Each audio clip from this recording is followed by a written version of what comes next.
This is a public service announcement about the many various and somewhat dangerous creatures of Oklahoma. Most people think that Oklahoma is a flat, barren, somewhat wastelandish place that's known only for large quantities of tornadoes at certain times of the year. But what they don't know about it are the large amounts of very rare and exotic flora that also live. Oh, wait, I'm sorry. Rare and exotic fauna that also live in Oklahoma. And one of the most, what should I say, infamous of these is the ground whale. The ground whale is very similar to a regular ocean baleen whale, except that it's more carnivorous in that the baleen in the ground whale has been replaced with very long, sharp teeth that sort of skewer an animal that it's trying to eat. And these things are absolutely massive.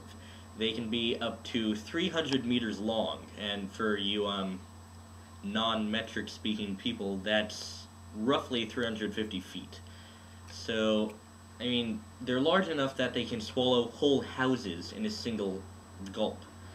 And unfortunately, in Oklahoma, it's illegal to hunt whales. So these things are just wreaking havoc in Oklahoma, eating house after house. Because, many people have large stores of food in their houses, and unfortunately, many of the indigenous species that the ground whale used to live off have been killed off by humans. So really, the people of the planet have done this to themselves in that they have stripped the earth of the ground whale's natural food source, and so the ground whale is now turning to the next most common item, which just so happens to be humans. Another interesting thing about Oklahoma is that there are these huge, well, not really huge, but very large expanses of marshland, and most people, in fact, almost everyone, knows absolutely nothing about these marshlands. They don't even know where most of them are. They just know that they exist. And one of the few marshes that they do know exists and that they do know the location of is populated by land-dwelling giant squid. Now, the giant squid, and unfortunately, the giant squid cannot, swim along in the water like they normally do in the wild. So they have to perch themselves on their tentacles like so, and walk around like so. Now, their primary diet is the manatee, and most people think that manatees live almost entirely in the southeastern United States. Well, this isn't true. They, in fact, live right here in the Midwest, in the salt marshes of Oklahoma.